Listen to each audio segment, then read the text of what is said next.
And ladies and gentlemen, we are back here for part two, an extended part two. Part one for day three, solo week one, spring 2024. Yeah, 2024. 2024 NBPL season. And we're going to start here at round three, which is going to be the Sunny Hollowroth map into this day with the groups. And on top of that, we also have to note that, with everything coming out for these parts, even though they are extended, views for you guys to actually take a chance of watching the games is what I kind of hope the best case scenario for you guys, because I want you guys to kind of experience watching this live. The out of control tendencies of both Davier and I for today, right, is kind of like the basis of it, because it's just, if it's an enjoyable experience, but also the fact that I am casting this as well. As a reference point. So if you don't know what I look like, you go to these broadcasts, you'll see me on the left side right there. That's me. And but in the meantime, for any other days, I would also implore you guys to actually take a look and watching the live broadcast as well, because like I said, on the stand, two casters being on there, the best A game when it comes to casting for the days that are for the NBPL. It's always a great chance for you to see how it kind of comes out to experience. And with it, we are going to have a third pair of eyes here. Even though I am inside of the casting for this day, I still want to give you guys an off chance, look over of the games for reference point. And I'm also going to bring up, let me just do this. I'm also going to bring up my handy dandy legend for all the Jades, to showcase, in translation in terms of that. If you guys want me to share this as well, I can. I can set up a share for you guys to view it, so that way you can see the CN Jades, and this is scores while I was doing the casting. But these Jades are pretty much like a translation directly across for about 90% of the Jades. The reason I say 90 is because it doesn't include each rarity of the armor and melee resistance and range resistance and health soul Jades, like between all those three. But without that, we are going to have game three start here into the Hollowroth.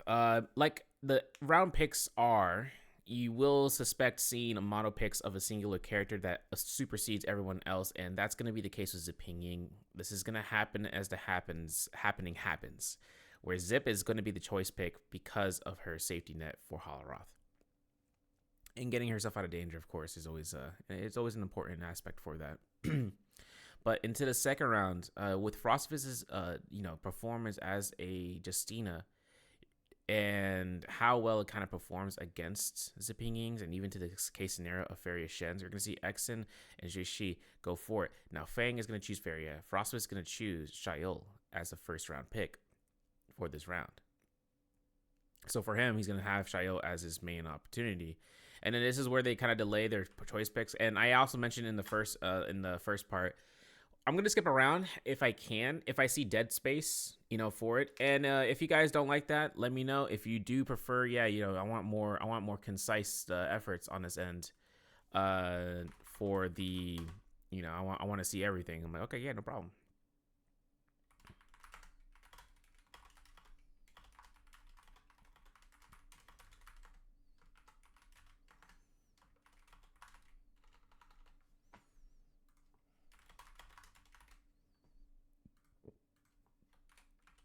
I'm letting somebody know about the recording.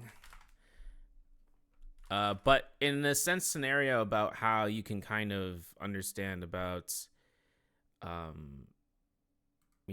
the choice. I actually forgot what I was about to say. Wow. I lost myself in the train of thought because I was messaging somebody out. I was trying to make mention about the choice picks of the heroes, but more importantly, when it comes to the Hollowroth maps, Ziping has the upper advantage. But I think one important part about choice picks and coming through here is that these heroes or these players, they have a really big strong point in choosing their double picks very carefully, because if they choose a double pick for someone that is a very prevalent choice that they can't choose in their map selection, their map rotation, that they'll actually have no opportunity of playing them again. And if they decide to play them again, and like for instance, Morris Isle has more of a Honestly speaking, it has more of a flexibility standard for different characters to be chosen. Because in this scenario of Holoroth having Zipping Yings being mono-picked each and every single time for the first round selection, it won't be anything it won't be anything else more than just convenience sake for the majority of people playing into their comfort picks. Then you go into Morris Isle, right? And then all of a sudden, it's like not the case scenario, right? Holoroth has you having to pick Zipping at least once into your rotation.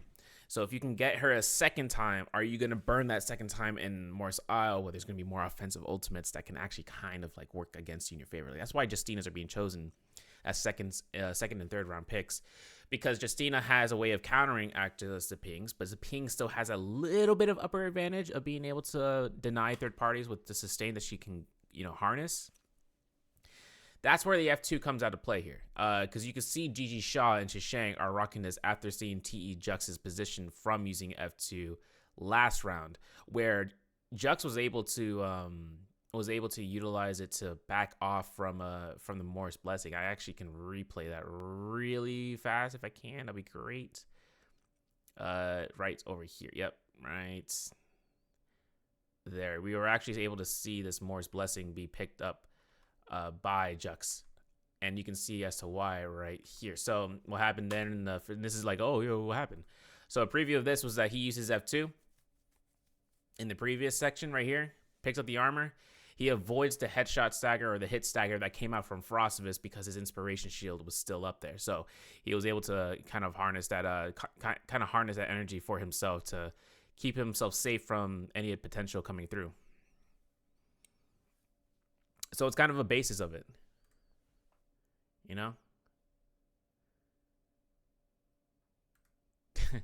It's kind of a basis of it, making sure. So for everything coming out of it, it's kind of a basis of how these players kind of want to, dictate their choices of, using the skill that seemingly is niche. But for the most part, it really does come down to it about whether or not you want to use the sustain and mitigation of a MIF 1. Spawns here are pretty stacked in terms of being centered out. So for majority of players actually taking their chance, it would seem to be that once the fight start off in the beginning, they can spread out. Like they can just sprawl. And that's usually the best case scenario, because if like for instance, you can see how DRG, Akuma, aka Fang, is over into the region, over into the Salvation Podium. KLA CT225 over by Moonbeam Gorge. Not Boomerang Cliff. No, that's all the way up there, northeast. Or Camel's Hump. He's just using to get this whole cave system to himself to loot up. That whole cave system can give him a necessary push towards Plume Castle, or he goes through the Igneous Mound / Pinnacle Town area to actually just, flank anyone who's kind of trying to kite around. But into this area north of the Plume Castle region, this is where a lot of convoluted spawns were happening, where Exen finds his chance is chasing out Gigi Shaw, and as Gigi Shaw tries to push himself farther and further away, we will see a chance opportunity for Gigi Shaw to actually check himself into a spot where he can just dip out and get into the high ground and keep on looting. He found a common armor. Finally, he's able to get some sustain back. He's got F2, so he's not going to have much of a healing factor if he had lost more HP than what he's kind of earning for. But he's getting his heals back anyways by pick up the armor. Actually, I need to see something real quick and double checking, because I want to double see through. All right, so we're back and going through on this end. Arano getting chased out here by Juishi. Not going to happen, as Justina hasn't really been able to pop off in terms of gear. But Jux finds TT25, and as much as his chase kind of works in his favor, there's always that third party. So, I mean, Jux is keeping eyes on him. He's keeping ears on him. At least he can't see that third party scare rushing around. But TT25, understand where he's moving into finding these armors as often as possible. Like, for instance, right, he gets caught out here with the RMB coming after Shishang, and he finds time to use his F1. This is why Zipping is it's such an insurance policy, because she gets that free dodge inside of this building complex for her to actually just be able to take full time to reset. It's really good. It really is. TT5, he puts himself in a position of catching Shishang in this building, but as Jux comes through here, this denies the opportunity for him to do it, and he uses V1 to activate his F1. And as much as it comes out for that extra healing, you can see it being procced. He goes from literally, like, pay attention to how the V1 heal comes out here, right? Look how low TTG5 is. He's probably at right 80 to 100 HP, not even to 100, like 80, below 80 HP. He finds the V1. He has the mitigation of ultimate casting, and he uses his F1 here as well to where he is now at 100 HP or 120. Let's say like, yeah, 110 or something. He finds the bulb with a 30% increase to healing, or is it 20%? I think I'm pretty sure it's 30%. And then he grabs the bulb, and then boom, he gets himself an armor bar essentially, or half an armor bar, and then finds his escape while also taking away the HP. The HP is coming up significantly higher as the ultimate cast preemptive puts him at that heal, and now he's at 600 HP. So I mean, he's able to take that ultimate. As is Zeping, specifically, Zepings can take their ultimates and use F1 to get a stagnation of like chase. Like you stop the chase because like, okay, well, he's resetting, right? If he finds time to dodge out, he's good to go. But Pace gets his chance at third party and gets eliminated as a result. And as Shang actually finds, no solace into this point, he's got F2 up in second, uses his Scare Rush to distance out, and finds that Inspiration Shield to put himself away. Now, Roy Shishi goes ahead. He gets himself caught into the freeze. And I like how Jux kind of did this spacing away because Jux took this position of, after Roy Shishi found the elimination of a TT25, he finds the dash, and he actually finds that Soul Bloom pickup. Look how fast that was. Actually, more importantly, look at the way he did his action. He went for an R&B afterwards and dashed through the F1 coming out from Roy Shishi as a Tessa to allow for the iframe so he doesn't get knocked back. The timing there was impeccable. All right, the Soul Bloom is also picked up in the middle of that. You can see his rage taken away. You saw how fast you saw how fast that movement was. It was a dash coming out to pick up the Soul Bloom, bring tab E, and then dish out an escape pattern where he doesn't have to get worried. Now, Shang gets frozen as a reciprocating end from the V2 cast. Picking up a Soul Bloom as a V2 Justina, you have to wait until all the rage comes out so you can get a full freeze. And that's just something, It's just something to note. And of course, Fang finds his chance here for those gold nunnies, which, if you remember from the beginning, he did go to the Salvation Podium, so he was able to find those picking up. But we're gonna skip around, like I said. I'm gonna say, oh, there's a fight, Alter Tranquility fight between Akame and Exen, and Exen is a Justina here as well. And as much as this fight comes out to Exen's benefit of like, okay, I can third party this, he decides to try to engage. And it's interesting because I think him taking the chance to upgauge, would have left him, not having eyes behind his head in case anyone tries to engage like that fourth party that was coming in there. But it really does come down to towards his preference and how heavy aggressive can he be, and how loud can he be for in doing so. So while that happens, Paste over towards this village. Wow, can't even remember it because the western side of the map not really utilized as much, or the northwestern to like the Boomerang, all the way out to Boomerang Cliff, and then below that you have those regions, the Camel's Hump, the Moonbeam Gorge, and whatnot. But after that, I'm stuck because like Serpent's Pass is the most out of that between Yushan Village and whatnot. That I'm like, yeah, I know that area. But it is interesting to note that Exen finds DRG Fang's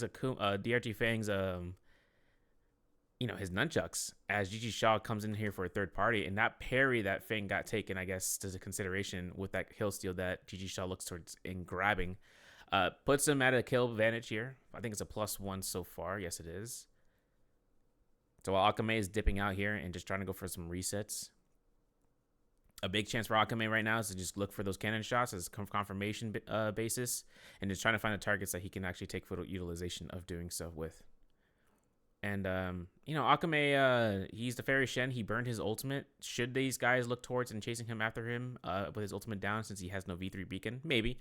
But there's always other fights happening around them right now. I mean, BBE's Roy Shishi finds a common armor swap in the middle of danger off of this cliffside as he was making a rotation towards it and finds that swap. So that's another 500 HP for him to work with into this scenario against Gigi Shaw, who is looking for pot shots with the bow as he jumped through there. An R&B from Roy Shishi really puts in the mark, though. And as he actually looks to try to lock down Bauda's Exen with every single one of these hits, Roishishi does go down as a result, with Gigi Shaw actually getting the enchant, and you can see him switch to his bow almost immediately. With that shot, you see how much time he had? Not even like half of a second. He did that in the minuscule milliseconds that he had after the enchant was done to grab and snag that kill. Look at this. What jump bow shot? And I'm like, Gigi Shaw, menace for that man.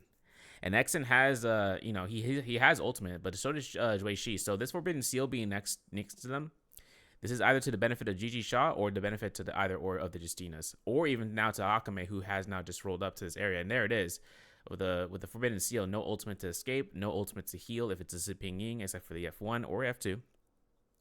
But that also means that there's no guarantee for catching an ultimate to catch your opponent. But Exen doesn't need that. He just dashes and he RMBs with the nunchucks. As a chase tech for that is just detrimental for anyone who's trying to run away, and if he has the energy to do so. So as that comes out of here, Akame gonna have his chance to really just put in the escape of just looting up. But Roishishi is actually showing up right behind him as Akame is nearby to those bodies previously, such as with with Fang's body and whatnot towards that cliffside. And as Gigi Shaw and Exen duke it out here, Gigi Shaw has ultimate ready. He's got F2, so he can avoid getting staggered here in just a second. But he gets caught his horizontal, and just like that, having to utilize his V1 ult when he didn't need to. So his Date Soul, big insurance policy. It's to the point where, can you take advantage of it? We've seen it last round into the Realm of Yang. I think it was Akame that took advantage of getting knocked back, or was it Gigi Shaw who got knocked back from the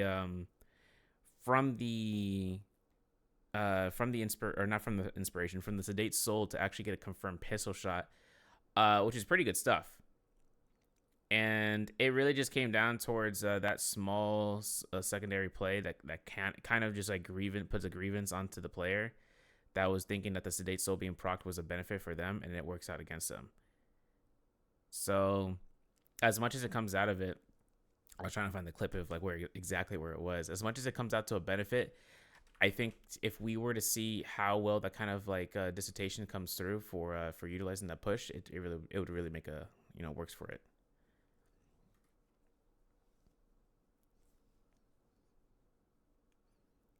But one other thing here is that Baoda's Exen, he's toying with Gigi Shaw here, big time.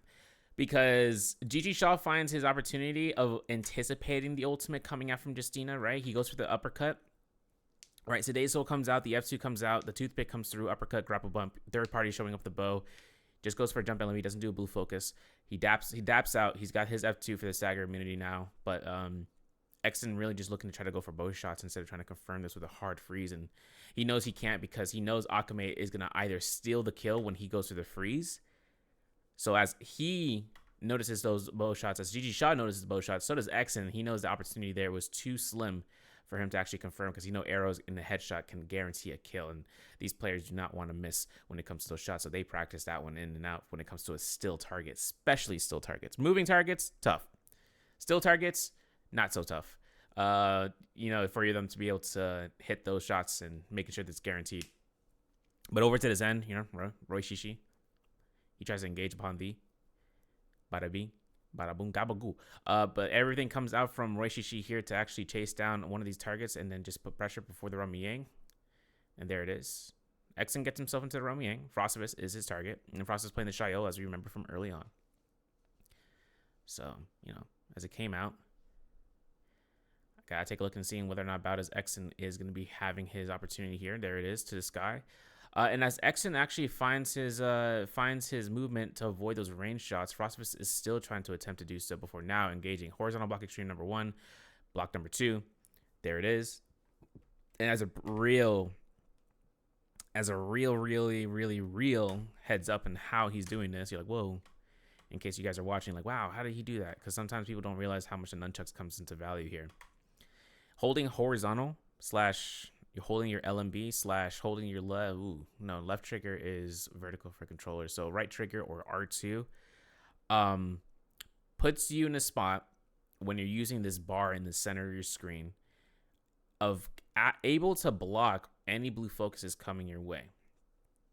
Doesn't mean that you can release blue focuses for free, but it gives you a block to actually negate it and go into gold focus. And then you can release a flurry of attacks for a special animation with your R2, right trigger, LMB or horizontal attack. Or you can go for the opposite end for a vertical attack, which is your opposite trigger and whatnot, to actually go for a meter dump. Or your third option on the table is to crouch and then attack, jump, attack, but don't do jump. Crouch attack into an uppercut is usually pretty good unless it's like ping dependent, then you're going to have to really have a think about that one. But just to go for a neutral into an R&B for the staggers can catch your opponent. But once you hold those horizontals, you clink this out. You can see Frostbus is staggered as a backdrop comes through. Exen doesn't do it again. Then he does it again. And then he has 2 bars worth of this. So he's working with those. And Frostbus thinks that a blue focus is going to come out. It's better to play it safe than sorry. Sometimes parrying would parrying do better damage than, or would parrying be a better opportunity for you to mitigate the damage coming out from neutral attacks, or would parrying do a better chance of avoiding the blue focus? Depending if there's a grapple cancel in the blue focus sphere. But as you can see, the damage coming out here is around not even 750 actually. Actually, take a look. So he has around 650 HP. He's actually at below. Let's take a look actually. So Frostbus right here is around 720 HP. It depends on the weapon rarity, especially. So it's also a surprise for Frostbus to wonder what kind of weapon he's got. But as he catches the LMB, the horizontal, he goes for the uppercut, grabs another horizontal in midair. Once he lands, he hits the R&Bs or the verticals. That's 700 HP. Switches to the bow because he knows his second R&B isn't confirmed. So he's just going to go ahead and switch to the bow to confirm that as the F2 or the ultimate cast would have came out. And Exen was anticipating either or, so that way he can back off here and find a room to the pillar. And as Frostbus gets into the pillar, goes to the clink, and the V2 ultimate is active for Frostbus. So he has 3 blocks. Burns the first block. Exen looks to go for a bow shot in the between. He's got F2, so his insurance policy is there in case Frostbus does do something with his uppercut. Now he's holding onto this F2. So he's holding onto the F2 for 2 reasons. Usually, if it comes down to what Frostbus just did, an easy catch a stagger position into an uppercut, right, would have allowed for seeing whether or not Exen was going to anticipate a blue focus after this grapple bump, because usually people will do that. Now, extending out to the secondary one, now Exen's like, okay, I'm going to play my cards, throw them on the table. Is he going to go for another grapple infinite? And if so, I'm eating up more damage that I could have avoided and put my skill to cooldown. And then he's also thinking about my ult's not ready. My ult is not at 100%. I'm thinking, okay, I can mitigate just a little bit more here to put himself in the spot where now he has ultimate by taking an extra hit right there.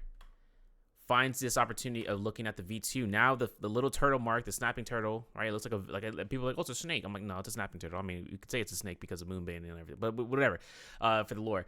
And what happens here is that now that he has ultimate, he's got safety net. Now he's trying to burn the second block from Frostbus, but Frostbus anticipates this cancel into a jump LMB, so he avoids it. But this ultimate cast now from Exen is guaranteed for him to look to try to avoid that V2. Now, Frostbus in the spot. He's going to have to burn another dodge here. As Exen has V2 active, you can see the dodge coming out from Frostbus because he thinks he's going to have an immediate one. As Exen baits us out for holding the blue focus, we're going to see him wait for the moment that Frostbus is moving away and trying to anticipate a dash. When's it going to happen? He's going to use it after this blue focus? No. Exen uses his energy to put the chase. The moment that Frostbus jumps here is the freest freeze of all time for Exen as he gets it and guarantees that into an R&B. I'm just reading this off of the ends of, like, it's still murky into, like, from remembering the fight. I'll be 100% honest, but I can just tell what's going to go through here because of, playstyles as Justina's coming through, and as playing a Justina V2. You are looking to confirm those freezes. You are looking to confirm everything coming out from this end. So, I mean, it's kind of tough to see Frostbus get into that position because he is also Justina main, but it doesn't mean he's out for the count. The circumstances were kind of extreme in the small micro decisions that were made that Exen was looking to try to capitalize on.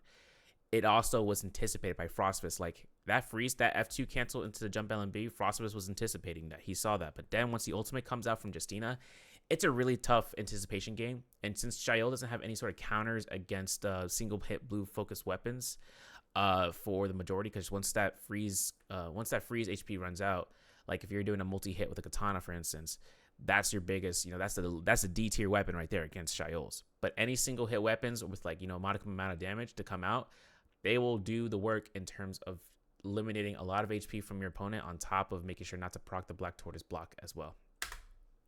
So, as that came out, Exen goes ahead, loots up, Gold Hong Sword, Purple Musket, buffs on standby, and, I don't think he's picking up that Jade, but, who knows? Could be something. Jux does get a kill off of Pace, though. Frostfist goes ahead, spawns over by nearby the forest near Serpent's Pass, so if he's making his way towards it, this would be his way. But over to Ice Shard Lake, we're going to see DRG Fang over here. He's just finding out some, he's not fighting anybody. J-Team Pace actually finds a spawn here after he lost his Romy Yang. And of course, Pace still with 0 points at this point. Still has 0 points to this match, too. No spoiler alerts. But Pace actually finds his, position of forcing out the beacon from Fang. And, Fang actually now has an ultimate. Pace is like, I can take this fight. Sure, he can go for pistol shots. You can see this as Fang is looking to poke as well as gain rage back.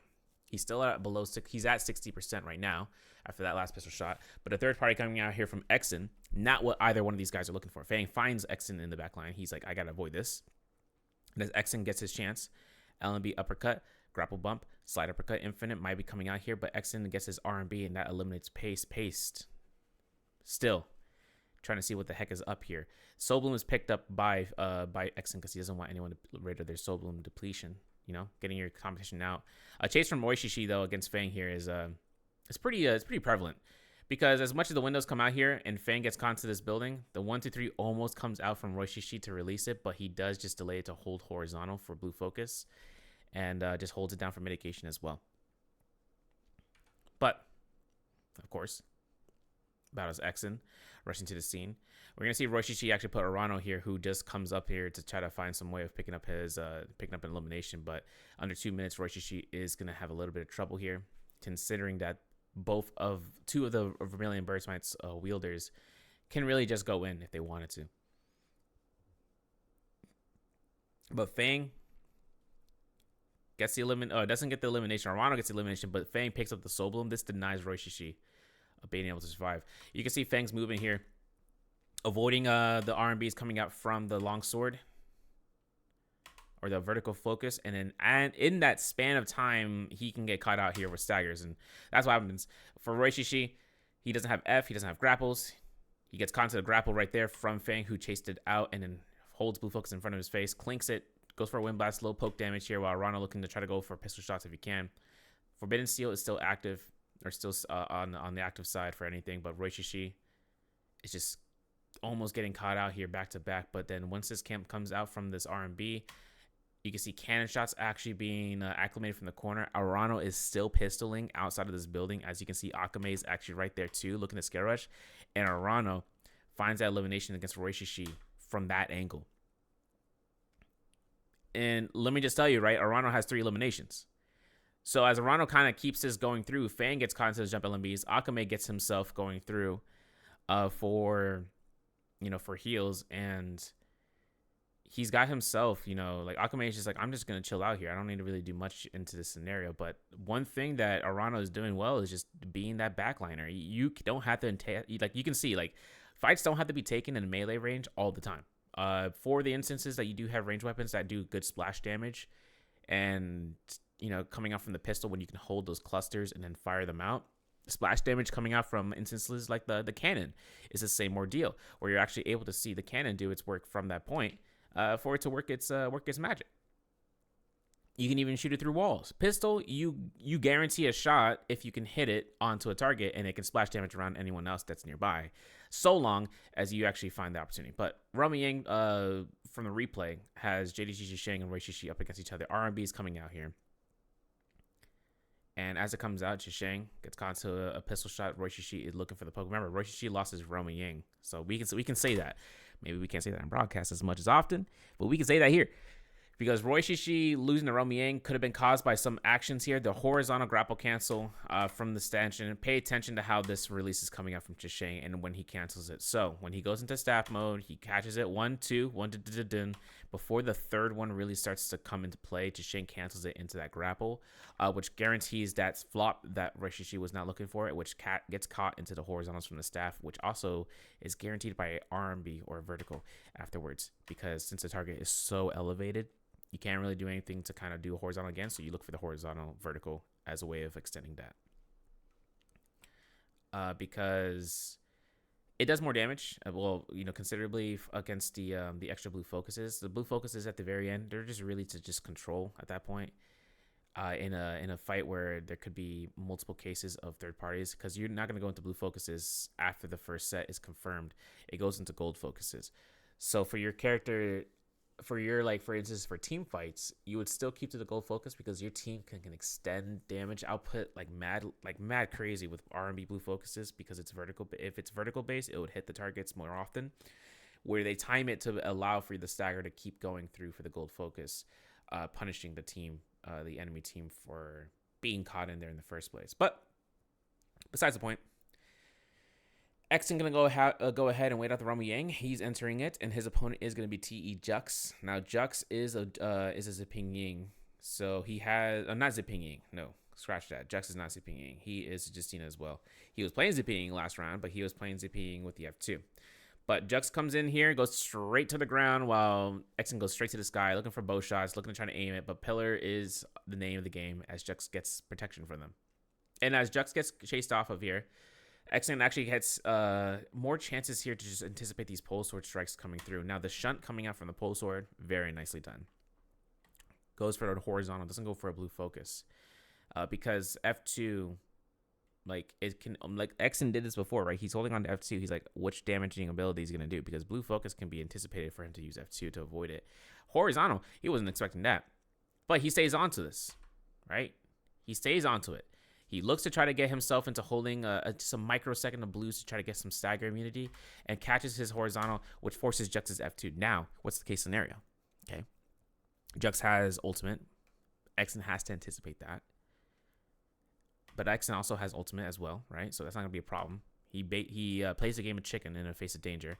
Now the roll comes out. Did it come out too late, right? Did he anticipate the roll to come out as he anticipated? Because now he only has one dodge before a second dodge can be coming out here. Will he get a double roll? Jux is going to see about taking the opportunity if he knocks him back through this roll. Doesn't happen. Now, Exton, right after that roll, finds the opportunity of trying to go for neutral here, but Jux is looking to try to go for horizontal. He holds blue focuses instead for the vertical. And as it comes out, you're going to see Exton quick with it. Doesn't get caught into a parry position, but he does have F2 still. So he eats up this damage. And as Exton really does eat the damage coming off of this end, he dodges past the dash in the middle of all the shenanigans that come out here. And as Exton kind of looks towards in this, he's like, okay, I can scale rush through. Pole sword is out. This is Jux's insurance policy. This is like, he picks up the pole sword because if any scale rushes come out, as he's holding an R&B, if he's holding a horizontal, and he gets caught into that clink that could have been a stagger otherwise, he would go straight into stone form. And this is where it comes into dangerous territory. He shunts away the pressure out. The dash is ready. Exton anticipates a way of dashing past it, but does not do it in time. And the pole sword here, single reason as to why pole sword with Justina V2 is a prevalent pick option as a backup weapon, because once you get a freeze, you want to try to get as much damage in one shot as much as possible, because doing multiple hits, for instance, is like katana, it will do like da da da da da da da, and then once it reaches this point, like that to extend past this point to death wouldn't be possible if Dexon had an F2, which he does. If he's spamming the heck out of it, right? He's got the actuation at point 1. But then what happens is that since a single hit weapon takes all that damage concised into one strike, it's a kill confirmation. So while that comes out of here, Exton was really trying to bait out the freeze, but he dashed too early, and as Jux takes full priority off of that for the majority of timings, and just realizing where his opponent is working with, because he saw how many dodges that Jux was. Look. You can even look at this in real time, like, oh well, you're pausing, okay, let's watch it in real time. Gets a horizontal, switches to the fan, holds it. You can see how many dashes Jackson is doing. Now Jackson's going to be like, okay, clink it out. Make sure he expends it. He's doing as much dashes. He's avoiding it. There's a dash number 1 come through here after this blue focus confirm. Dodges it. Okay, switch to pole sword. Opportunity here, strikes. Shunt to a free freeze because I'm not doing as much dashes into RBs as I was doing once before with the fan. So I switch out to my weapon. That gives me opportunity of being quick with it. And then there it is. Pretty good. Akame has himself against Jay Shang. Nice parry. F1 initiated. Wow, he tried to get for an uppercut. Wow. You know, the uppercut would have been clean, but Jay Shang or Akame was actually looking for dodges. But scary times at Shanghai school. I think Shang actually might have a little bit of trouble here until you realize that the cannon radius is not going to be as much as Akame is looking for because he can only look at one side of the pillar. He can't hit the other side. And I always say this, but Fairy Shen's using mech inside of the Roma Yang. It's actually like, it feels like it's a win-lose. It's like a lose-lose-win situation because the lose-lose part is both of you guys will expend more time trying to shoot your target than actually kill confirming them unless your target makes a mistake. We saw that in round 2. I think where Frostbus actually tried to contest towards T225, who was Nefarious Shenmech, and T225 actually having more opportunity of pressuring out Frostbus because Frostbus uses a freeze but towards pillars instead of being away from the pillars so that he can guarantee you range shots instead, and having space between pillars to be able to scare rush off of for the timing and spacing sake. But once you're in a position of being on equal grounds with your target, it could just be a lose-lose position. But Exon's outside the Roma Yang after losing. He tries to chase out Joishi while Arano goes for the high ground. And as Arano comes out here, Exon is actually looking to try this. He has time to reset. These guys allowed it because Joishi is a lower health target from what they were able to focus on. And Joishi had to expend 1 dash to escape, and he's looking for dash number 2 as Exon looks for it. And that's dash number 2 through the tower. The grapple cancels come out. The bow is coming through Exon. That bell was going to grief him. But look at the chase coming out here. Look at how Exon gets his R&B, man. Crazy. That right there is crazy. That R&B there is crazy. Dash, dash, dash, dash. He's dashing as mad lad. Energy comes out here. He does not get his soul bloom. So now his opponent is Fairy Shen, who just invested F1. So he can take all opportunity chances of hitting these neutrals as much as possible and trying to go for poke damage. But a beacon drop comes out, forcing his F2. Third party's around. Akame has to take this ultimate. And as Exon just tries his distances out, you can see Akame go for resets because he knows there's too many targets. And if he gets pistoled out, he'd rather take the time and being not stand still, as well as being able to heal while walking around. In this replay, Chishang actually looking for a Roma Yang or a Soul Bloom that he left behind somewhere. Maybe he's like thinking there were fights here earlier. Maybe they left the Soul Bloom. I think that's honestly the play. I think that's what happened. I think he was looking for a Soul Bloom from fights past. Right? From fights past that happened, and looks towards it for the majority of things, where he's thinking about if they won their fight, then I'll take their Soul Bloom from another opponent. But there may have not been any Soul Blooms there in the first place, because we saw J-Team Pace over there, right? Finds it, and that's where he ends up going ahead and picking it up. Or maybe it could have been his kill. I would honestly take it to the other side as well, where like the former, where if you see your opponents fighting, take note of where that fighting was happening. Hell, take note about what character you see is getting dogged on, and then taking into consideration looking at the kill field when you see Takeda Nobutada eliminates target G, and you're like, oh, 100%, that's that body. And as it comes out here, Akame gets caught out. His Mortal Defiance procs. He gets a free freeze, and this is clean from Exon. However, look at the amount of HP, amount of time he's got. Can he catch his R&B? Of course he can. Jump LMB. He had to jump LMB to confirm that, because that cliff side was going to grief him for the R&Bs.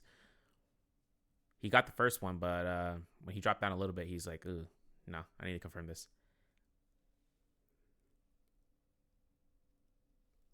But the problem here for Chishang, he went too far. He went too far into the zone. It was a Boomerang Cliff. Like, I don't have a map to show you. But from Boomerang Cliff or like to that village that he was at near to Boomerang Cliff towards Ice Shard Lake is a journey. And this is like the third circle. So he's taking zone damage like no bodies business. And not only to that, if he sticks to the zone as a soul form, he also builds up weakness escalation, which by the point when you hit that bar, that's when your healing efficiency goes down. So, it's kind of tough. Could he have tuna? Nah, he can't even stay still. He has to move. Like, even if he had tuna, right? Tuna is really just to sustain and coming right back in. And when you're at the edge of the zone, you're not knee deep 300 meters in there to be using tuna. You need to get out there because time is of the essence. Like a soul bloom essence.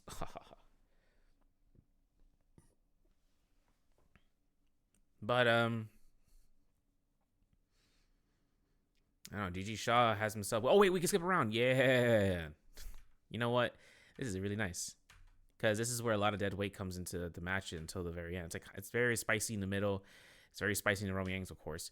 But then this is where like the positions come out to play. You can see how these guys are just spread out between the pillars, inside the building, inside the tower, on top of the tower, outside of the pillars, and just being out in the open. Because they know there's gonna be a poke fight. It's definitely always gonna be. There's always gonna be moments in the NBPL where it's a poke fight. We saw that into round 2. That's why we skipped the round because when the final opponents were fighting out each other between Jux, Frostvis, and Chishang, right? You see these guys just like hanging out, like not having much worries to kind of like want to push one another out. So it's kind of the case. Gold Morris Blessing, though, picked up by GG Shaw. Let's actually take a look in the scene about this pickup because no one contested him. Look how fast he was with it. He had blue armor. Boom. F2 Inspiration Shield. He's taking a book. He is literally taking pages out of TE's Jux because TE Jux bringing out the F2 to guarantee a Morris Blessing there from last round. So, I mean, he can take that. Opting for it or, opportunity coming out for it. From what I've seen. It could have happened in the past, It could have happened in the past where like, oh no, some guy, Mike actually did that. He's kind of the basis of it. I'm like, okay, yeah. Then the Mike did it in the past. From what I've seen, this is what I've seen. Sometimes you take a look and see, and that's why I always love retrospective views when someone's like, oh yeah, he did this in the past. Like, okay, cool. So it is a standard in terms of what we're seeing here, for the majority. But from the last round. You usually memorize like chess plays as a chess player of like years past, and then you're memorizing every single move. And then this is the same case scenario for that instance. But I think right now GG Shaw is trying to get a little bit too greedy and trying to pick up that gold longsword. If he's trying to lose his inventory, he cannot lose that bow. He's got to keep a ranged weapon as he showcases what he's got. But he is going to be keeping his cool. Let's take a look at that jade actually. So. From the melee resistance side, it also has the symbol. I'm looking for it. Because this could make or break a fight coming out. Is that it? No, it's attack. Right there, Razor Swift. So he's got Razor Swift on standby as well. So he could be using Razor Swift if he finds a spear. He has a staff, but if he finds a spear, he'll take advantage of it. If not, it's optional. Because somebody can actually try to shoot through the hits of the Razor Swift, but since it's gold focus, like you're gonna have to be careful. And yeah, I mean, a lot of players here are actually just trying to just loot up and finalize themselves in the circle. Take a look at the Jades here for about as Exen. Oh man, that's a lot. Two gold jades or 2 attack jades. Let me recognize the symbols real fast. Both attack.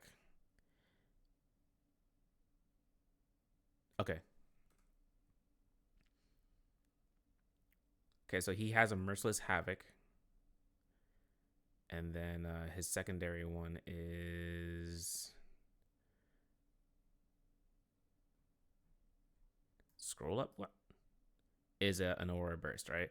So Aurora Burst picked up earlier from earlier on, so he was able to catch that and having a Merciless Havoc, but he doesn't have a staff. So when the opportunity comes out, if Exen really wants to find one, he can. Other than that, though, I mean, his melee resistance jade is actually going to be is that it? That's it. Razor Swift as well. So, he's pretty standard with what he's got. And then obviously that, we're going to take a look in the scene about the consumable type jade, because some consumable type jades can do their numbers for the majority. It's not Blue Moon 2. Oh, it is Blue Moon. No, it's not Blue Moon 2. Is it Samurai Strike? Well, maybe Samurai Strike, not the best case scenario.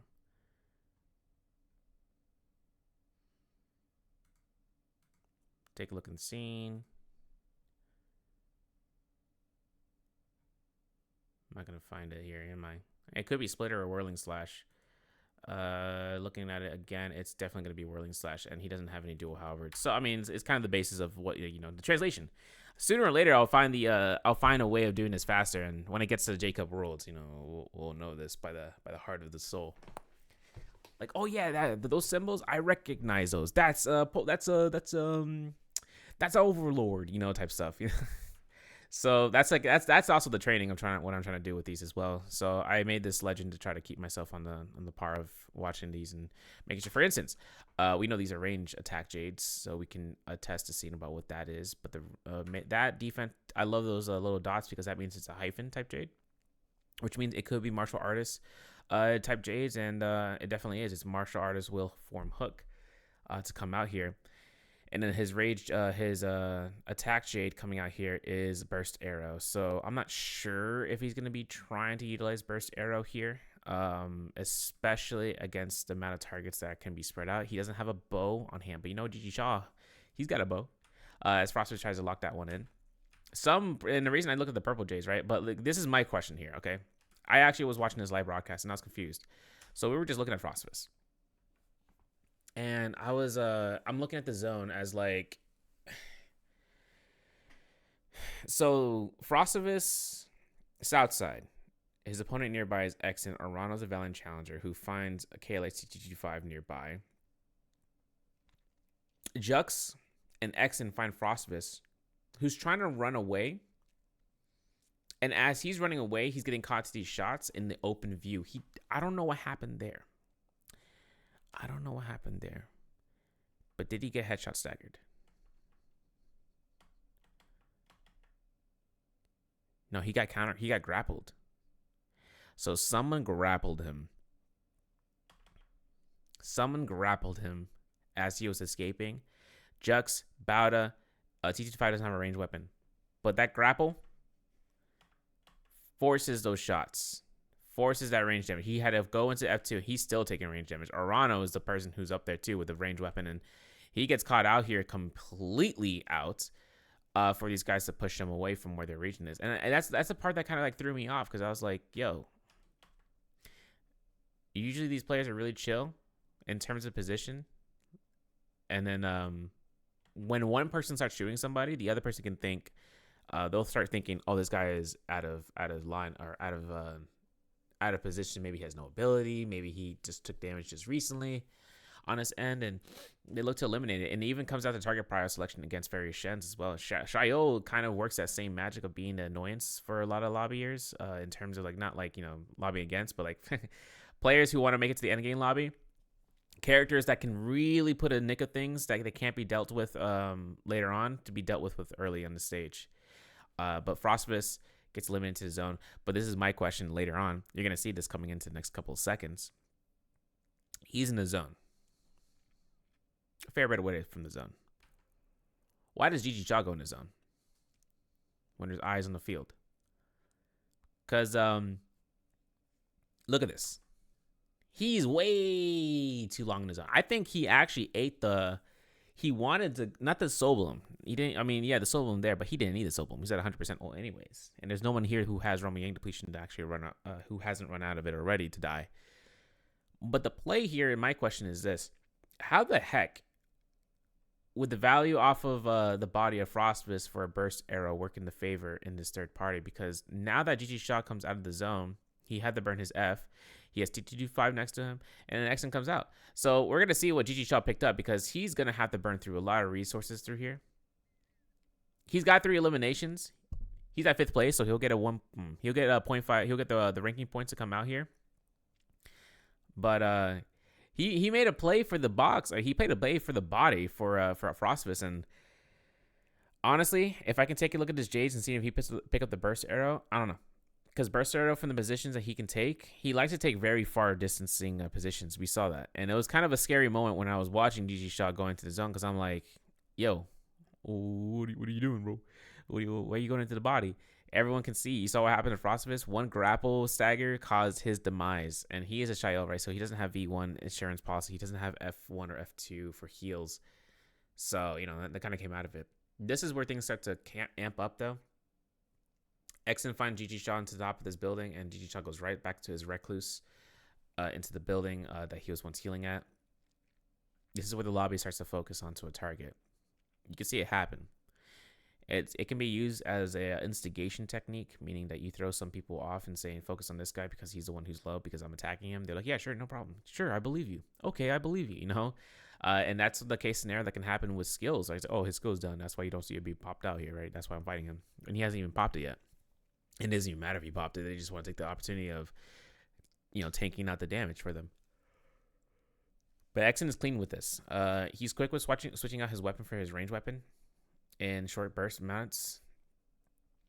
And he finds positions of holding blue focuses where he's not at a bad spot where he can get caught off by range shots as much as often. And honestly, it just gets him just enough range, right? If someone wants to scale rush or scale the cliff with a scale rush, that he'll be safe from neutral damage, and he can actually hold the blue focus as long as he can. Because by the timing alone, he can actually bait out them being so close to him that he actually finds any opportunity of actually grabbing a stagger coming out.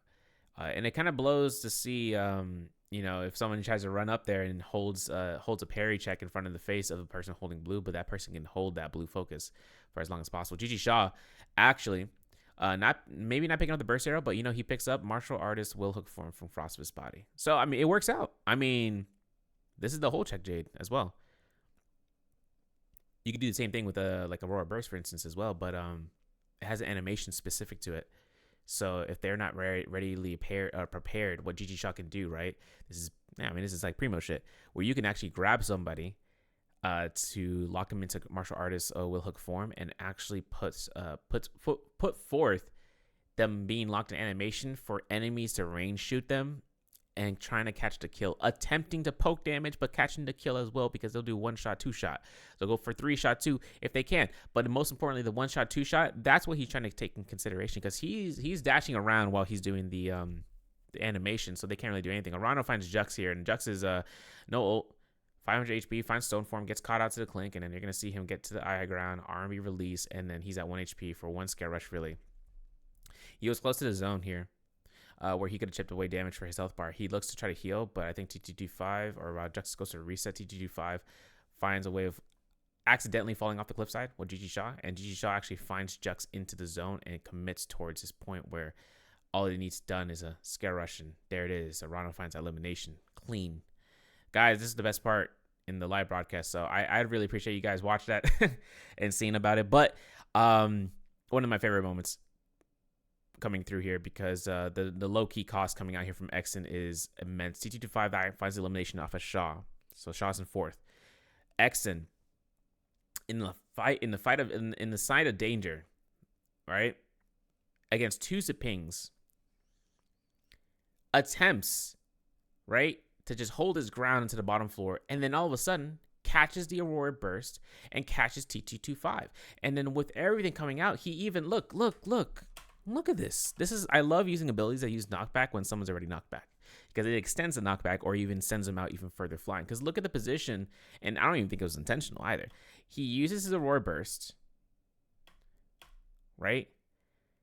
Unintentionally seeing that Arano comes in here for trying to attempt a kill steal. You can see TT25's legs to get launched away into the zone. As Arano sees his zone form procs coming out here, TT25 uses his F-bulb to try to get some resets and gets caught into this freeze and 1 hit away. But you see the V1 from you see the F1 working its wonders for TT25 to get some healing back with the V1. Another freeze opportunity missed, and as Exon gets himself into this position where Arano gets parried, like, gosh, dude, golly, he was ready for anything. He was literally ready for anything coming out from these opponents. He's like, oh, yeah, I'm just running to the zone. Buttery rock, psych. I don't know if it was an intentional bait out. But if he used those buttery rocks to the position that he's in, to the advantage that he could have, where Arano is charging up blue focus, he's looking at Arano. I'll have to look at the POV because, that'd be crazy. Because he looks at his target. He's like, oh, no, ching, for the parry. it was clean with it because then all of a sudden he gets high ground position and he forces ultimate from Murano, and he's still an ultimate. So Exen has that 5% attack buff for having V2 active. V1 gets 5% and then 10% by hitting, 5% stacking for 2 times on top of that, where you hit targets to gain the attack buff. So you're at 15% by max stacks of attack, or 15% total is your max. And he's keeping his ultimate active, whether he's trying to face out someone who's trying to remember if he dashed once or twice. But the more important thing is that he's taking full utilization for the 5% attack buff, right? He takes that to the sky for his opponents to take a little bit more damage. That could have been the kill confirmation. And Exen, he holds out the heck out of like these roar bursts, like especially against T225, who's anticipating a parry here. Like you can see this, right? They think he's like Exen sees every single parry coming around from T225 because he got caught into it once. He found every single nook and like scary parry that T225 is anticipating. Parry number 3. He's like, yo, I can hold check you now, right? Even T225 is doing it again for the 4th time in a row. And Exen's like, I can hold this. And I get a release off of this. And I can launch you into the zone for a little bit of check damage. A scare rush, though, from Murano is kind of scary. But gold focus immunity coming out here, it's really strong in this final circle because you push them. They can't use any abilities. They get silenced, right? They get constant animation. There's nothing they can do. The only thing that can save them is innate skills like the V1 Sedate Soul. Scare Rush, though, from T225 eliminates Exen as it comes out from that blue focus. And as Arano kind of holds down the fort here, he catches T225 in a spot where he's not taking as much damage, and he comes out as MVP for this round. So it really comes out to congratulate Arano for actually making it through. Oh, look at me. But for the scores this round, J-Team's Pace still has 0 points so far, with Fang actually grabbing a 0-kill game or a 0-point game as well. But more importantly, we're going to see Joishi get 0.5, Joishi with 1.6 for Akame, Frostfist with 2.2, 2.7 for Shang, Jux with 4.6, 4.8 for T225, Gigi Shaw with 5.4, 9.3 for Exen, and a 10-point game for first place as Arana crumbles away with the first place position because Exen had 6 eliminations there but got eliminated in 3rd. But with the ranking points coming out with T225 actually grabbing that spot, if instances led towards him grabbing the kill or Arano, then it still would have been a case scenario. But alas, standings here, Frostfist is trying to get out into the top 12. He's trying to creep into it. He's close. Akame right below him though. And as it comes out, the only players playing today, right, was Roishishi and Pace. And then Shuichi paced 3 rounds in, right? 0 points. Take into consideration, right, that things can change if opportunities arises. They're just coming through. So middle 12 has TE's Jux to actually be the gatekeeper so far. XXY has no time to worry, about making it to the next to the finals because he doesn't have any other games to play today. So he's kind of hoping that no one else passes him, but it's a very, very unlikely position due to Akame and Frostfist is trying to climb through to this point for the point values that they're earning so far. To Shang, kind of there too, but he's been climbing these points today. This is his 2nd day of playing. 2 MVPs down, 3 games to go. Gigi Shaw gonna have his chance of being in the middle. He's safe to go while Wang Liang has no game to play today, as well as with just seeing around the top 6. So this comes out to be made for the players just to be recognized. And with Arano having Tai Chi Fan, he wasn't using that, right? Swordsmanship is the Hong sword if I'm not mistaken, but he wasn't doing a lot of damage with a singular weapon. He was doing it spread across between the Hong sword, pistol, pole sword, maybe even dual blades early on. Having a spear, having a staff, like he could be using every single one of the weapons coming out here for it, but with the ranged weapons as well, just to be like to showcase that he's not even he's not going crazy with just one weapon that he picks up early on. It's like now his cracked weapon of choice. But this is round 3. We're gonna go right into round 4 and then start it up from there. All right, guys, we're back for round 4. Now we're in Morris Isle, my favorite map. It's a basis, man. I like round 4. I like Morris Isle. I think everyone likes Morris Isle. It's not based. No, but we are back here. Starting from round 3 and then now into round 4, we're gonna have this split into the parts to be made. I might just make this into 2-round segments, to go through into 3 parts. So we'll see how that ends up, and I'll do it for day 3 trios as well to see how you guys like that and seeing how it kind of turns out. Frostbus though finds his chance against Shayo into the first round pick. Actually, whoa. Oh yeah, because we're more style. I'm being dumb. So mono pick Shaiol's coming out here. This is actually Frostbus' second Shaiol game, so he's locking in here as a 2-choicer for his performance, for solos at least. And I don't know, man. Using Shaiol and Halroth, like I always say, it always comes out to being a testing ground. But now that we're in Morris Isle, things can change. Of course, Akame having to test a pick here. Reishishi playing the Fairy Shen saved on from his choices inside of the Halroth games to actually choose her for Morris Isle. And T.E. Jux actually having his Akos game to be showcased and then paced, choosing Justina, comes out here. But here's Akos. hey, TG25 and Gigi Shaw finds their Akos opportunity. Arano thinking about it. And it's Shang thinking about Justina, and it's going to lock in. Skill selection. Come out here to play. I want to see who's going to be choosing the other skills, right? That's what I always looked for. Like, okay, who's taking out-of-pocket picks? Dobby made a good point about, like, no one's going to play V3 Akos until the very end. Because obviously you don't want to reveal your card, your trick of a potential pop-off game, right? And the coaches are like, run that pick, and they're like, all right.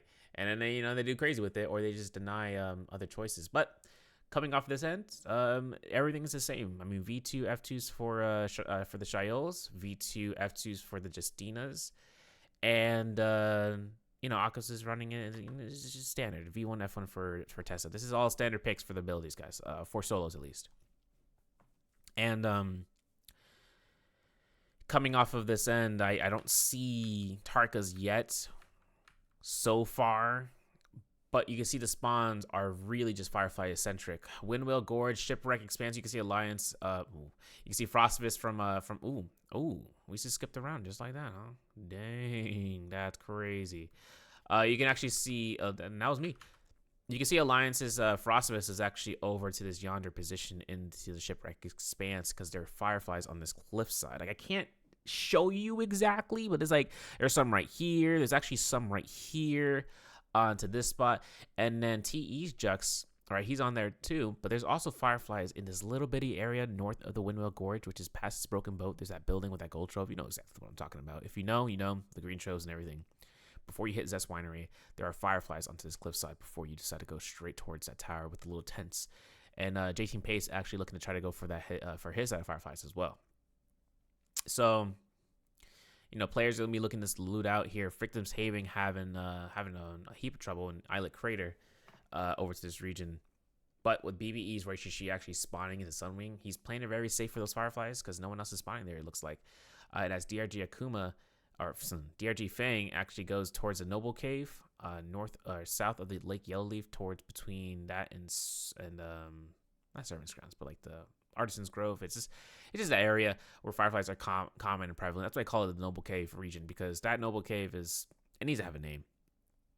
I mean, you could call it the Noble Cave Ravine, the Noble Ravine, because that's a big ravine. That's like, I think, one of the longest ravines in the game to be made. But Frostivus spawning in here into the Windwheel Gorge up against Paste, as Paste finds a change in spawn. Actually, there's no way that he actually reached over here as fast as possible because he was way out to the east or to the west. But Paste, anticipating his chance, gets caught into this parry as Frostivus was just midair and airborne and catches his parries. Frostivus looking like a RuneScape character, I'm not gonna lie. But besides the point, Rano in an engagement against Reishi over towards Victims Haven. It's going to be a case that we're not going to watch, but we are going to see Exton against Akame. And as Akame actually looks to just try to run away and holding this pole sword or this great sword RMB, he's trying to avoid this F2 that suddenly still connect. Like, the fact that the skill, man, connects after that long. This makes Shaiol dangerous, man. So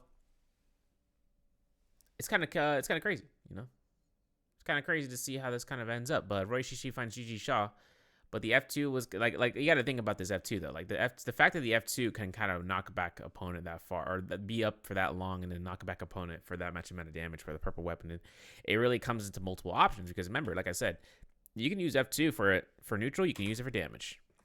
You know, if you're using it for chase, you can also do that as well. But Roy Shishi looks towards Gigi Shaw, goes to the sky. Okay, so this forest, you don't know, has fireflies here as well.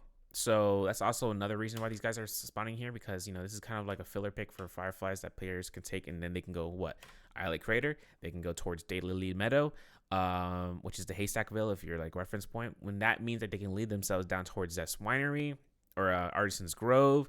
There's a lot of point clicks. They can go to Alchemist's Cottage as well. Like there's a lot of looting opportunities from this tree line that they can take to kind of, you know, muster the chances. And there's also looting here too for them to take into the spot, right? But Arano fights out with Frostivus. Frostivus catches his second elimination that we did not see, but he catches Arano here with his uppercuts and chases him out. He still has a block. And yeah, this is going to be a guaranteed stagger. LMB, uppercut. Like I said, you know how it goes. R&B release is going to be confirmed. Over towards Artisan's Grove, though, we see Shen get eliminated by Fang here, as his Soul Bloom is left on the building. Remember this Soul Bloom. Very much so remember this Soul Bloom. Fang is going to loot up here. This fight's been happening in the beginning very concisely. It's spread out, but it's also like these fights are happening. They're not in one spot. Like everyone in one spot. And T225 finds Roy Shishi as he arrives to the scene as Gigi Shaw still here trying to outrun Roy Shishi. And Roy Shishi, he doesn't have a combo breaker, right? He actually was quick to throw that blue focus to deny the clink, and then he gets caught into the scale rush coming out from Gigi Shaw as T225 has ultimate. Now this is where the tree line works against Akos's sometimes. Roy Shishi was not afraid about throwing out that parry or throwing out the blue focus. And since T225 has to take the time to heal here, anyone can come down for the range shots. Anyone can come down for staggers, and you know, to deny the Akos from being that you know, the man of the hour. Because Roy Shishi finds his uppercut with a V2, he avoids it, gets caught to R&B. T225 not in a good spot, has an ultimate, has F1, knocks him back, 50% mitigation, because he gets 30% base and 10% for each target hit, up to 3. And he finds Gigi Shaw in a position where he'd rather not be in, but his ultimate cast puts T225 in a bind, because now, as he has to fight an Akos, and now he has no HP, he is probably the easiest target for either order of these players to find and kill. Gigi Shaw finds it. He looks towards and catching Roy Shishi. I want to talk about this. Okay, so the pounces that come out here back to back, right? He catches this uppercut. He doesn't confirm the kill with like a pounce. He uses this pounce to work with it. Now Gigi Shaw finds Roy Shishi here for the jump LMB. Hits it, forces the F1. I don't know what happened here, but as you can see, Akos's versus various Shens can come through in the most, interesting of ways, because if he's already in the running state and having purple focus to be ready, there's a timer that starts to go down. You can actually notice his timer early on, and let me bring this up with T225 when he was trying to heal, or he was trying to escape when he was trying to heal. You see that running stance that he was taking even after he stopped running, right again, right there. Right, he was still running when he was trying to heal here. Like he was running in the ground, right? He's still running state, then he exits running state. That's the same ordeal that comes out with the F1 from Fairy Shin, where he's still in running state to allow for the purple focus. With the amount of time between the F1 knocking him back and for him to jump and LMB, gives him enough time for him to go through for a pound stance with the purple focus. And he catches Roy Shishi as a result, right? It's kind of based. It kind of comes out here, and as Roy Shishi actually avoids Gigi Shaw, I think Gigi Shaw did a very nice uppercut here that catches Roy Shishi in his position where even though the beacon is ready again, he just takes ultimate as a result, and now he backs off and he has a tree line to work with. And rocks, a lot of stones, and yeah. Akos's have a fun time when up against targets that do small staggers knockbacks, though if they're in running stance, they can catch their targets out of the position that they're kind of not expecting to get caught out on. That's what causes the frustration, because those pounce attacks they no longer need you to be running to initiate. You can just jump around and get it. But in solos, right, 24-second duration ultimate, that's what he's going to have to work with and working against. So you got to make sure you make it all count. Now, Roishishi finds Gigi Shaw here off of the side of the building. And as the F1 comes out between both of these targets, we're going to see Gigi Shaw see this uppercut opportunity while Roishishi gets caught into a fan infinite. And almost to the extent, this is going to be a chance where Gigi Shaw gets caught into the understanding to switch out to Nunnies for the chase, which is good. It's a good switch out. It's a really great switch out because this fan is only here for the infinite for him to keep this progression going. It is not for him to deal damage on the ground unit form when he's just doing poke damage. But also the fact that he chooses Nunnies for the chase tech to come out, that's a difference in the making. Because looking at this, right, switches over to Nunnies, chases with the R&B to the R&B. And even though he did the jump LMB, bro, he has more than enough energy to come back into this and chasing out Roshi Shia for the kill confirmation. So, Gigi Shaw, 2 eliminations to that fight against him in TT25. I'm not sure there's another fight happening here, but it looks like it's not. Celestra is going to be where a lot of these players are going to be ending up for looting.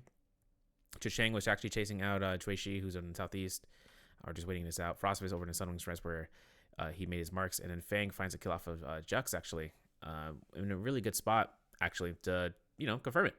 Because as much time as it comes out here, Fang catches these LMBs in the downward splice for his kill number 3.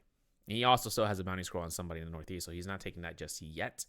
But I'll suspect him in doing so later on.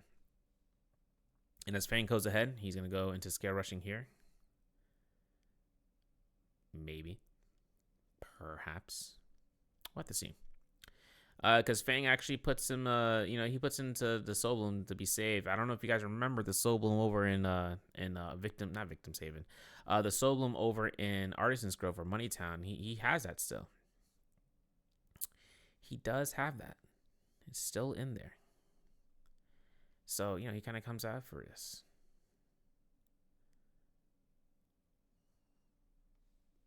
Kind of, his insurance policy. If no one ate it, it's an open view. If you guys remember, that thing was on top of the building. But a lot of the players are waiting for the Romy Yang. Fang finds Paste. Paste into the corner. It's just, he's blue armor, blue weapon. Both of these guys are blue armor, blue weapon. Soul Jada choice. Hold on. Translation. According to my calculation, this is where it gets into pattern recognition. For me, at least, right now. Looks like it's going to be... And it's an offensive Jade. Merciless Havoc is what he's got. No, that's not Merciless Havoc. Scratch that. Aurora Burst. Very nice. He does have Hong Sword for the gold Hong Sword, so we're gonna have to see what Fang's gonna be cooking up here. If he's just gonna be utilizing a Fan Infinite with the F2 as a setter upper. His opponent is Justina though, so he's gonna have to really burn this F2. There's the V2. Fang actually he was okay. So he was trying to get an uppercut with the F2 knockback. And I think another thing he was kind of looking for was that he did not expect the ultimate to come out that fast from Paste. So when he knocked his back, he was like, okay, I did not think my F2 was going to go that. Because this close gap position that between him and Paste, I don't think he was thinking that Paste was actually going to get caught out as soon as that hit confirmation was there. Because he would have uppercutted here if he had the opportunity of doing so. But he didn't think it was going to be as fast as it was. Tries to go for an uppercut confirm afterwards. And there's the ultimate as an insurance policy. Guys, so this is the second time I've seen this. Right? Frostbus was the first time so far, but jumps against Justina's to try to grapple stagger, it's a wishy-washy world if you do that. Because jumps against Justina's, they're looking for that. They're looking for any opportunity getting a guaranteed blue focus freeze. They're not looking for like a combo setter up or with the V1 like how it usually can come out here, unless they really are. It's more about doing the short amount of damage in a quick amount of time against Shiols, especially Shiols. And that's like exactly it. Like he switches to musket, understood, but he's quick with the swap. As much time as it come out here, boom, R&B, bop. Look at that 700 HP. Fang is like, okay, I catch you an uppercut and I'll kill you for it. And it's crazy, too, because I'm thinking to myself, like, Pace had this dead to rights, but he decides to try to scare rush as fast as possible. I mean, to BH, all Fang needed to do was, or Pace needed to do was just hold the ground. These guys are always looking for these uppercuts. Like, they're always looking for the uppercuts coming out here. And Pace did not take that into consideration considering this first attack that came out with the F2 cast. Because like this, when you saw that, I know these guys are looking for uppercuts. Like I know the player is looking to try to get an uppercut confirmation here. Like he confirms his freeze. He can now stand his ground because he has pole sword, so he can actually know that there's a cooldown still for the F2 because it was used for the heavy bash, for the shield combo bash. But on top of that, the V2, the freeze is for 4 seconds. All homie needs to do is hold his ground for 4 seconds at the stone form, utilize it, force no parries or force parries, anything of the nature, to then get himself into a good position of guaranteeing the second freeze for the shot that can come out. He was quick with that musket shot. I can't lie. That musket shot was clean, and switching over back to the pole sword. He could get an R&B backing off and go for a musket shot again if he takes the opportunity of doing so. But a lot of these players I've been noticing, they like to do their uppercuts a lot. Too many times. But Chishang and Arano against one another. It looks like with this, 40 seconds are left. V2 is still available for Chishang. F2 is invested. Arano really looking for the scare rush, and he'll get it. He's actually going to look for Fear and Desolation as a result and goes for the slide uppercuts into confirming this last one just to the jump LMB and getting the kill. And cancels will, of course, he's going to pick up a buff like Vermilions. And TT25, Roy Shishi. I mean, if you guys want me to go over the this fight, this fight is kind of a basis of it where Chishang is just scare rushing and holding space and then trying to close space, but then holds it, unfortunately, too short, or rather he tried to get himself into a position of actually catching Arano in a stagger, which did not work out in his favor, which Arano took a full advantage of. Actually, let me take a look and see this. Frame by frame data. So the scare rush is coming out here. Arano holds blue. Wow. I honestly couldn't tell you, but I'm pretty sure Arano was holding blue just for a second, just for like a millisecond to mitigate the stagger. Yeah, as it comes out. So he's holding the horizontal blue focus and then gets himself into a position of getting a stagger for free. It's very clean. And maybe Arano was anticipating that scare rush to be a stagger immune one, right?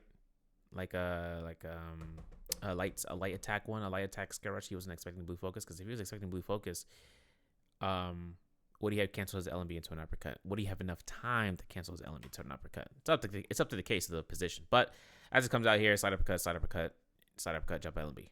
Kills confirmed. Now the T225 fight. Take a look at seeing this. He's up against Roy Shishi. And as it comes out here, Roy Shishi actually just going to create distance as T225 keeps the scare rushes as a knock goes to its full potential. It really does work in the realm Yang, especially with these pillars. And you can see T225 is close to catching this kill, and there's one hit left, and Roy Shishi just really close in, and he's just one hit, and there's no way he's not going to get this kill off of that 1 HP, but that's the case. It's unfortunate, but when you give your opponent one chance to escape in the final seconds, they're not going to allow you to win. They're going to take the loss for themselves as well. They're going to make sure you lose from it too. So, it's pretty good. Pretty good. Now, this is where things actually, this fight is, this fight right here, this parry. Look at this. Boom. I think that parry animation. Okay, so it's not ping.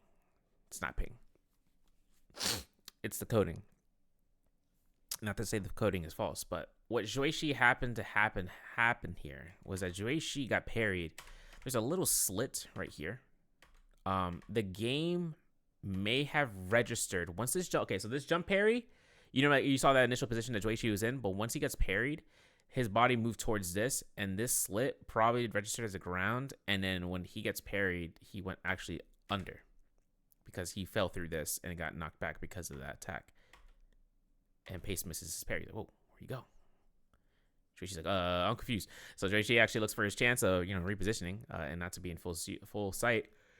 He doesn't lose much value off of it, but he does get his chance. TT25 finds Arano here, and this is a really early ultimate from an Akos that just lost from the Realm Yang. And he's going up against a target with ultimate and Vermilion Bird Smite. So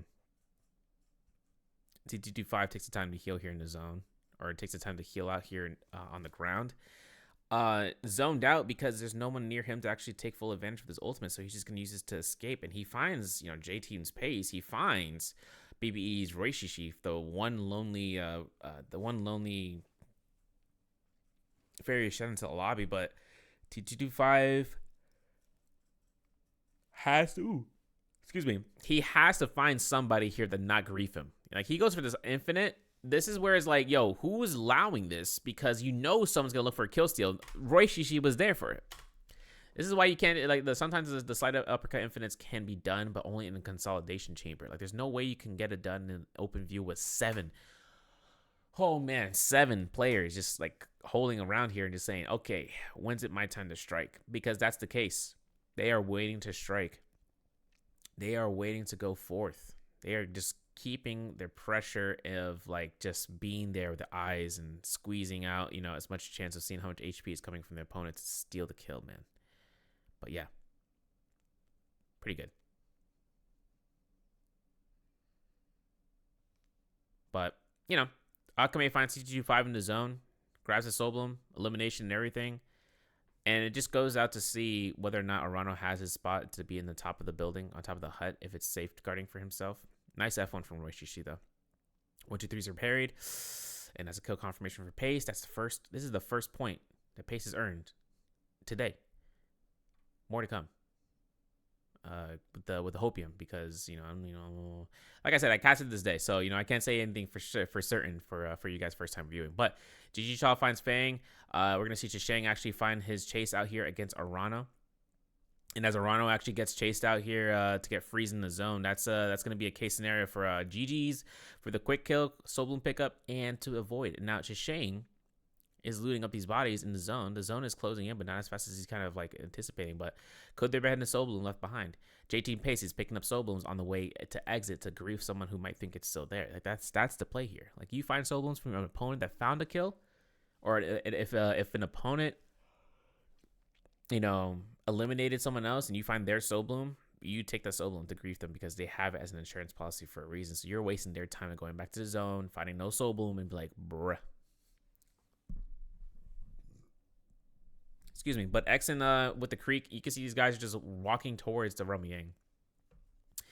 Like, they're not engaging one another. They just went through hell. Like, 7 players at Islet Crater, where the engagements were going back and forth between top shelf to the tree line, kill stealing, seeing parries, trying to kill steal the parry, and off this end. Arana, though, going to the shop into the very north side near to the Venside Temple, so he's just making sure he can just be safe from everybody. And so after spawning in with the Vermilion Bird Smite, buff 3 to be used. But Arano up against Exen, playing Shiol. This gold halberd and gold longsword, it could do some work here. He has it on the secondary slot, so Arano might be looking for the LMB uppercut, because now there's no ultimate for X. Oh, I say that, but like, as he has a proc ultimate against Exen, Exen actually ults in response towards his ultimate, because this has been a free block, but he uses it. Frame perfect. Frame perfect, guys. Guys, you don't understand. He didn't have to use a block because of that. He used his ultimate at the, like, he lucked out with the direction or the spacing that he had with that dodge to actually see Arano. Arano thinks to himself, I need to use this immediately. And what happens? Exen having his ult cast right at the time of the first Fury Blast? You got to be kidding me, man. You got to be kidding me. He catches him out here. The V2, the iframe through those horizontal, the vertical attacks. He's looking to try to get parried, and that's not going to work because he is stagger immune as the blocks come out. Finds the F2, finds a shot. There's still two more Takeda Fury Blasts. His V2 still has a flash step, so he can flash step Arano here once Arano commits to a slide uppercut. That's it for him to actually burn his third block. Not going to happen. The second Fury is already invested. Arano is at 510 HP or so, 520 HP. Battle's Exen still at 100%. His ultimate's about to run out here, or actually it has run out. Even though he uses F2, or he has one more block, actually. No, his ultimate has not run out. He's staying stagger immune. Actually, no, his ultimate has run out. He has no more blocks. As it comes out here, Arana tries to confirm this, but Exen has no F2 to kind of push this back. He's got it for another 5-7 seconds. And as Exen looks to heal, both of these guys are going to reset. 20 seconds, both ults are down. There's no like Fairy Shed ultimate, right? It's like you burn it, you go through. F3 to push back, F2 to be canceled early so Exen gets the cooldown. 18 seconds, he'll have enough time to be able to cast it again. There it is. Tries to go for neutral. Uppercut. Exen's like, okay, we got this. RMB comes out here for the Hong Sword. They're going to go for the RMB to confirm extra neutral damage, and the F2 is still available. F3 comes out from Arano, and there's no way to kill. This is the second meet their fate in the same round. It's crazy. Right? TT25 and Roy Shishi went through the same experience. But Pace finds a kill against GG Shaw, I think, in the run. Yeah, Roman Reigns. So that's the second point so far. You know, I said Hopium. Pace is catching his eliminations. He's catching his points to get out of the rudder of this the bottom 6. So while GG Shaw comes out to the Zest Winery, look what happens here. Look at that Soul Bloom. Delicious. Nom nom nom nom nom. Yeah, it sucks because that was Fangs, right? So, you know, kind of makes a point. You can actually see Battle's X and go straight to the zone. He's going to go far. Actually, he's going to go really far. This isn't the problem. The problem that happened was right around here. No, here. Yeah, there. I don't know how this hit, but he hit that shroom. He takes his poison. Now, this poison is an immediate poison, right? It's over the time. It gives you an attack buff temporarily. But after that attack buff runs out, then you start taking tick damage. And then you start taking 35 tick damage for, I think, 700 HP. So you take 20 ticks of the poison ticks. So it's a time against the clock and distance. Like, he's got to make up 220 meters or so. Like, he's going to have to really, or 400 meters. He's got to make up 400 meters actually to get out of this zone. And that right there is the first battle, because now the second battle is the poison. And this was not taken. He's like, bro, I didn't hit that. It doesn't make me like, you know, say, oh man, he could have anticipated it. I mean, Morris, dusk and night give you there's more shrooms at nighttime, right? But dusk is, I think, nearly to the same level for these guys, or for the Sunwings and the poison shrooms over into that field. And I don't think he was kind of ready for that. I wasn't ready for that. I was like, oh, that's pain. Now this is my favorite moment, guys, coming up here from Arana. I really like this moment. Is going to be so flawless, so Salamanca.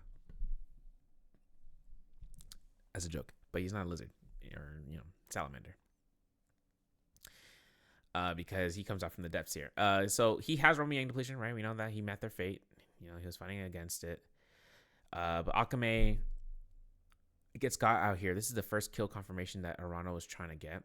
Now, look at this, right? We're going to see an ultimate cast coming out here from the back line. And the enchant happens. Pace finds the ultimate. Akame, I don't know how he avoids this arm. Oh, he was midair. So he dodges out here. And as it comes out, he gets frozen by paste.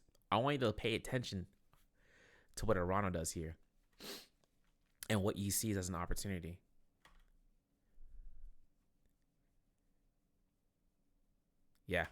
Yeah, he did that. So I see it. He sees a target. He has vision of the target in midair after getting hit staggered, and then Arano finds his detonation to actually kill confirm Akame. Not only that, but by doing so with such close proximity to Paste gets caught into those hit staggers. As the Furin comes out to push him back as well, and as Arano rolls, he finds the Soul Bloom immediately to save himself, and he's building up rage as we speak. So he's going to be at 40%, and then building up rage per second, he's going to go up towards 70%, if I'm not mistaken. Actually, no. He uses 2 for Furin, so he's only at he used 40% on top of the 40% for activating, and then he got 30% back. So he's at 2 casts left, cancels it, goes for rage per second, and that was just really flawless. Short case scenario of like, oh man, I'm caught out, to like, you know, to run it right back into it, and into the ringer. So GG Shaw looks to run around and looks to heal, and you know, it really makes sense to see GG Shaw to actually find Paste here. You know, it's tough. But Pace is hunting. He needs eliminations two so far. Where's my leaderboard? Even though he didn't any kills with White Tiger's prowess, we're gonna actually look to this play because I'm like, this chase is gonna come out here for a long time, and he finds that parry, finds a dual blades, immediately swaps and starts to escape. He's lowest target health on the field right now, so Ji Shang changes target selections between Pace to Shisha, and as it comes out here, this is where everyone can kind of consolidate it. Yeah, this Akos is the one to take him out the lobby because he has the lowest HP and the burn effects, the buttery rocks, and this is where Ji Shang or Arano finds his kill elimination. Shaw is mad, big time.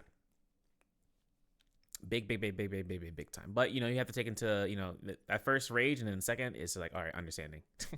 I was lowest health target there, so there's really nothing for me to actually do it around here. Even if he got parried for Pace, he was the one who parried, but he didn't even initiate a chance of actually dealing out the gold focus animation with a white weapon. Why would he, right? So he switches up to the dual blades and he runs away. But Arano gets caught into midair against Shishang. Takeda Fear and Blast, and then the fear factor comes out here. F2 from Shishang, he's got ultimate, and then this is where Arano's like, oh, uh-oh. No energy. No energy. Now Shishang, a man of business and class, doesn't initiate a chase against Arano because he knows that there's two Furins and Arano is rocking this build. He's seen the dual blades, and LMB uppercut is so free, or even an uppercut after the blast is so free, that Arano is like, I dare you, because he has also the Furin.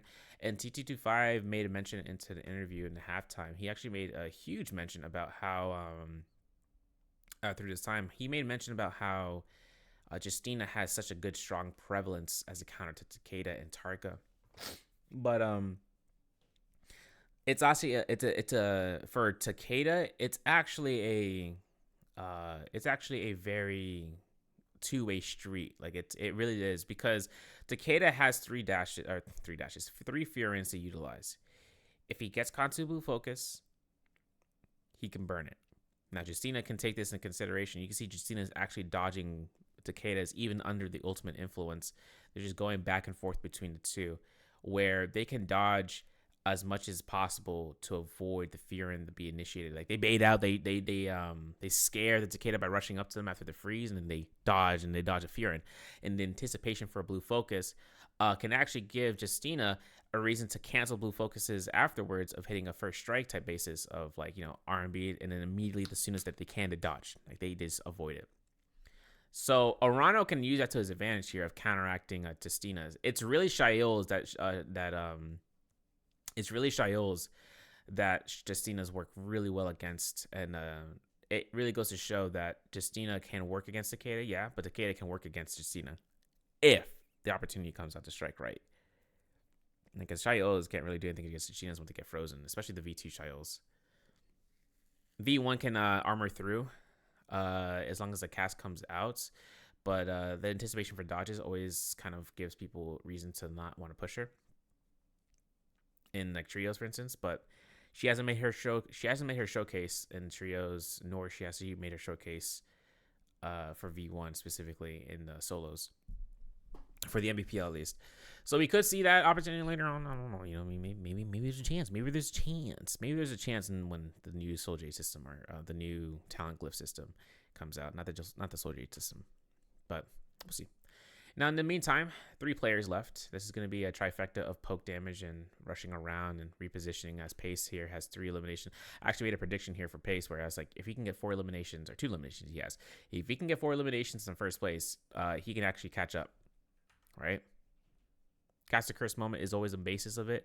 Arano might be looking towards and trying to keep the movement going off, but he's keeping the scare rush as clean as can be. And of course, having the little rooftop panel there that's broken can give him a time to escape, but he is keeping his cool, is staying in here because I think he hears someone who's trying to, flank him if he does escape through that point. Which is right, because Shishang was actually being anticipating that hole the whole time, because he can look in there. He can actually peer around, and he probably saw a flick of Shishang or Justina into the corner, so he decided not to really scare rush out there. He kept the pressure up against Pace inside the building, and Arana goes towards the Servant's Grounds as a result. Now Pace, he's not letting up. He has an ultimate cast to be ready. Arana's building it up as the Rage bar comes out, and you can see J-Team's Pace is allowing for Arana to go to this building, finds an armor swap, and Arana actually gets out there And a Moonbane spawns in here for Arano to like, okay, I can't go north. So I guess I will hold my ground here, considering that both of these guys are going to be trying to reset as much as possible. And as Arano kind of gets himself in a position of, keeping high ground, this parry that came out forces his hand to use his gold longsword, and having his ultimate in cooldown for the Furin gives pace after this point for the horizontal. It wasn't fast enough. And while Pace picks up his third elimination, now he's in the fight against Shang. This fight, let me tell you something, man. This is like input versus inputs.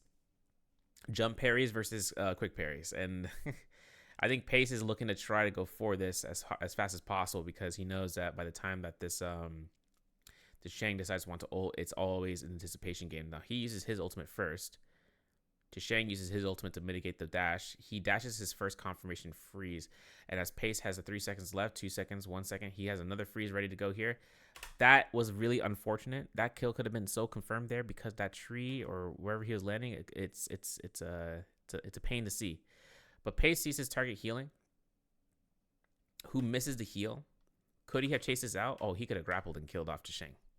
So fast. So fast. But he went for an uppercut instead. And, Shang finds time to heal here. Both of these guys coming out. And these are opportunities for you guys as well. Like, if a scale rush was fast enough, right, he would have caught Pace, and Pace would have had to burn the F2. But guess what? If a scale rush was fast enough, he would have forced Shang to go into his battleground towards his field. And then he can F2 and see where he's going to end up going next. Because everything that comes out of this really comes out is going to be going through on across the board for the majority of things.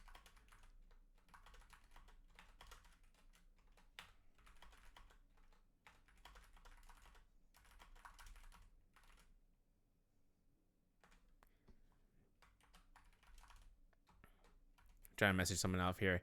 So, like, you want to put someone in your field of opposition if you can. Like, Pace here, right? If he burns his grapple, right? If he tries to get a grapple, he still has his F2 to kind of insurance policy a push from Shang if he wants to. And if anything comes out, Shang can scare rush towards him, but he takes time to escape, which is how he can. And that would have cost Pace maybe 1 heal at the best, because Shang is eating up advanced heal as it comes out here, so he can be offensive the moment that these procs start to come off of here.